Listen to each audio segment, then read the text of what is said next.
तो आज हम एक ऐसी कहानी की बात करने वाले हैं, एक ऐसे रोड ट्रिप की जिसे सुनकर शायद रोंगटे खड़े हो जाएंगे।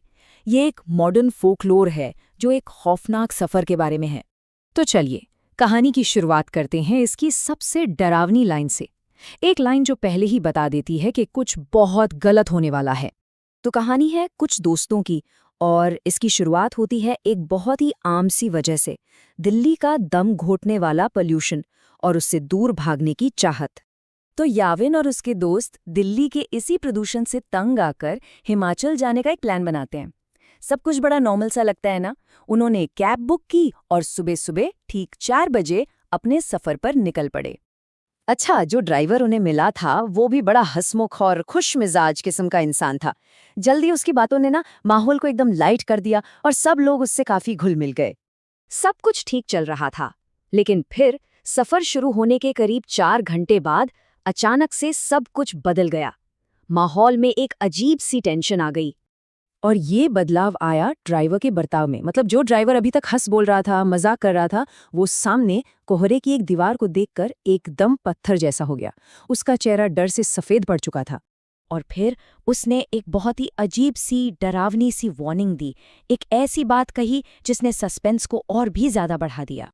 ड्राइवर ने उस कोहरे के लिए एक बहुत स्पेसिफिक शब्द यूज किया, छलावा। अब छलावा क्या होता है?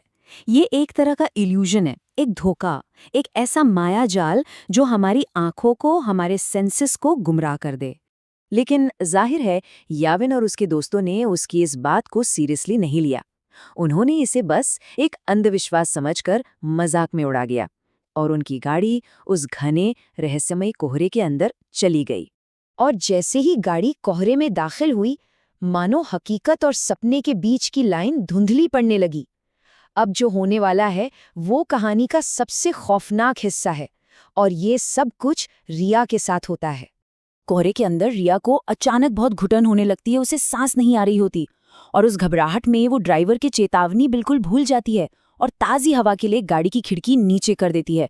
और बस यही वो पल था, वो एक गलती जिसने सब कुछ बदल दिया। खिड़की खोलने के बाद जब उसने अंदर मुड़कर देखा तो उसके होश उड़ गए। तो सवाल ये है कि उस वक्त कार के अंदर और कौन-कौन था? जवाब हैरान कर देने वाला था। कोई भी नहीं। याविन, रवि और ड्राइवर सबके सब गायब थे, और कार अपने आप सड़क पर दौड़ी जा रही थी, और रिया उसमें बिल्कुल अकेली थी।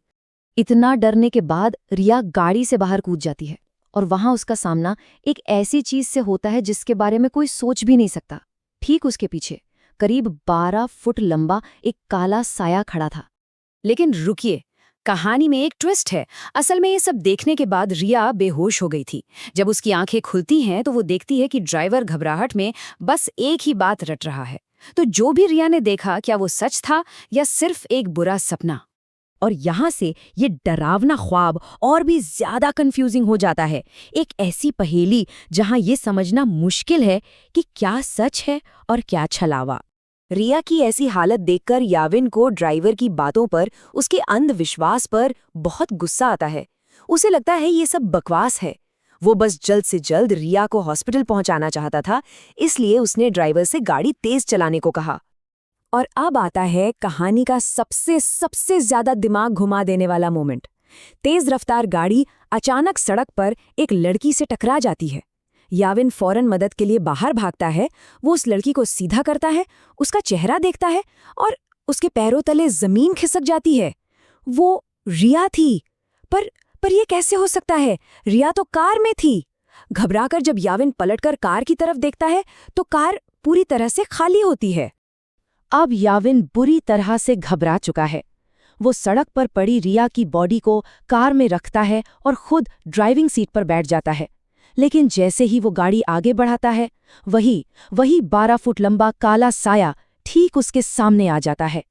याविन का स्टीयरिंग से कंट्रोल छूट जाता है और गाड़ी सीधी एक पेड़ से जा टकराती है। अगली सुबह जब होश आता है तो पता चलता है कि सर्वाइवर्स को ढूंढ लिया गया है। लेकिन उस एक रात ने उन सब पर एक ऐसा निशान छोड़ा जो शायद कभी नहीं मिटेगा। इस हादसे का अंजाम क्या हुआ? याविन बच तो गया, पर सिर पर चोट लगने की वजह से उसका दिमागी संतुलन पूरी तरह से बिगड़ गया। रिया रिया को इतना गहरा सदमा लगा कि अब उसे हर जगह बस वही काला साया नजर आता है। रवि और ड्राइवर की जान भी बच गई, लेकिन उस रात का खौफ शायद ही कभी उनके जहन से निकल पाएगा। तो ये कहानी हमें एक बहुत ही बेचैन करने वाले सवाल के साथ छोड़ जाती है कि अगली बार अगर कभी किसी सफर पर ऐसा ही घना कोहरा मिले तो क्या गाड़ी की खिड़की बंद रखना ही सही फैसला होगा।